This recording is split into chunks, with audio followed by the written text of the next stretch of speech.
का, जहां पर लोकसभा चुनाव के लिए रण सज चुका है। इससे पहले बीजेपी ने अपना ब्रह्मास्त्र चला दिया है। केंद्रीय गृह मंत्री अमित शाह ने सीधे और कड़े शब्दों में कह दिया है कि यह कानून वापस नहीं लिया जाएगा। चाणक्य का ये CAA पंच अब विरोधियों के लिए सरदर्द बन गया है। देखिए रिपोर्ट।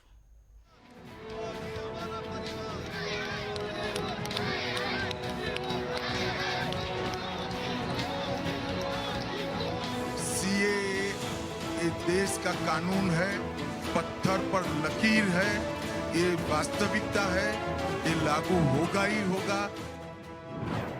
24 की बिसार CAA ब्रह्मास्त्र, CAA पर चाणक्य का पंच, CAA से लोकसभा पर पड़ेगा असर, CAA पर NDA की दो टूक, CAA का कानून नहीं होगा वापस।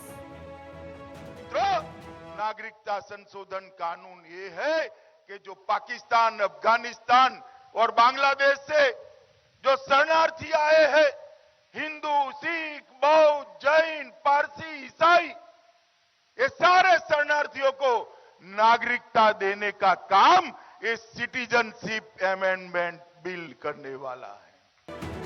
केंद्र की मोदी सरकार लगातार अपने फैसलों को लेकर चौंकाती रही है। इस बार CAA यानी नागरिकता संशोधन कानून देश भर में लागू कर दिया गया। बीजेपी ने 24 के लोकसभा चुनाव के लिए अपना ब्रह्मास्त्र चला दिया है, जिसके लिए कुछ विरोधी दल अब विरोध जाहिर कर रहे हैं। लेकिन केंद्रीय गृह मंत्री अमित शाह ने दो टूक में जवाब दे दिया कि CAA कानून वापस नहीं लिया जाएगा और इससे समझौता नहीं किया जाएगा। बीजेपी ने अपने घोषणा पत्र में वादा किया था, जिसे पूरा कर दिया है। साथ ही अमित शाह ने कहा कि CAA नागरिकता छीनने का कानून नहीं है, ये शरणार्थियों को न्याय देने का कानून है।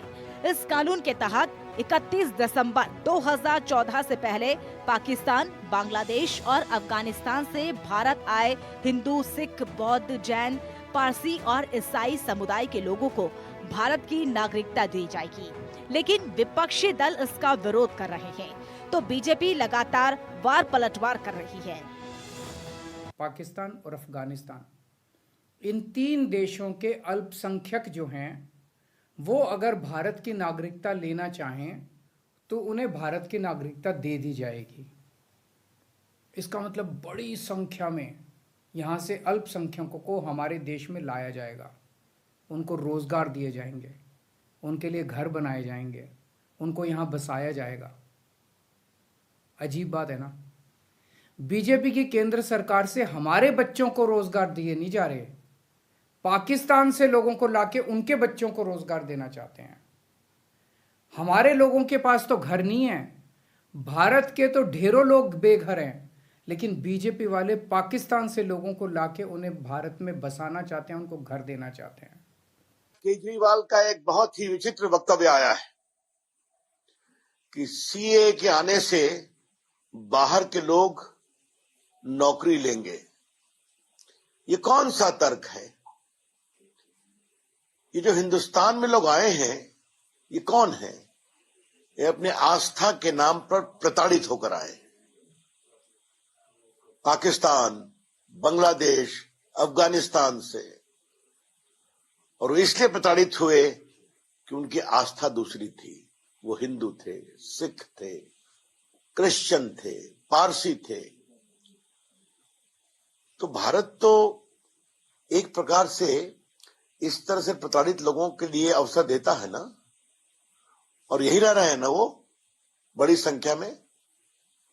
तो क्या उनको कानूनी माध्यम से नागरिकता का संरक्षण देना भारत का नैतिक, संवैधानिक और सांस्कृतिक अधिकार है या नहीं? अरविंद केजरीवाल के इस बयान के बाद हिंदू शरणार्थियों ने मोर्चा खोल दिया और केजरीवाल के आवास के बाहर प्रदर्शन किया। और अब बीजेपी का ये अस्त्र वोट बैंक पर सीधा असर भी डालेगा। CAA की वजह से वोटों का ध्रुवीकरण होगा और बीजेपी को उम्मीद है कि उसे पश्चिम बंगाल में हिंदू बंगाली और हिंदू बांग्लादेशी प्रवासियों का वोट मिलेगा। यह बीजेपी 2019 से भी ज्यादा लोकसभा सीटें जीतना चाहती है। 2019 के लोकसभा चुनावों में बीजेपी को पश्चिम बंगाल की 42 में से 18 सीटों पर जीत मिली थी। पश्चिम बंगाल में बीजेपी की इस सीट में 3 से 4 सीटों पर मतुआ समुदाय का बड़ा योगदान माना जाता है। आखिर कौन है मतुआ समुदाय के लोग, तो जानिए कि हरिचंद ठाकुर ने मतुआ संप्रदाय की स्थापना की थी। उनका उत्तर 24 परगना जिले के ठाकुर परिवार से लंबा जुड़ाव रहा। हरिचंद के परपोते प्रमथ रंजन ठाकुर 1962 में विधानसभा के सदस्य बने। मतुआ दलित वर्ग बंगाली हिंदुओं का एक संप्रदाय है जो बंगाल का एक अनुसूचित जाति समूह है। बीजेपी पर भले ही वोटों के ध्रुवीकरण की कोशिश का आरोप लग रहा हो, लेकिन एनडीए में उनके कई सहयोगी दल हैं, जिनके बारे में माना जाता है कि उन्हें मुस्लिम समुदाय का समर्थन मिलता रहा है। हालांकि सीएए के बाद जिस समुदाय के लोगों को नागरिकता मिलेगी, वो भी बीजेपी का वोट बैंक हो जाएंगे। तो कहीं न कहीं बीजेपी को इसका फायदा लोकसभा चुनाव में मिल सकता है। The report, network 10।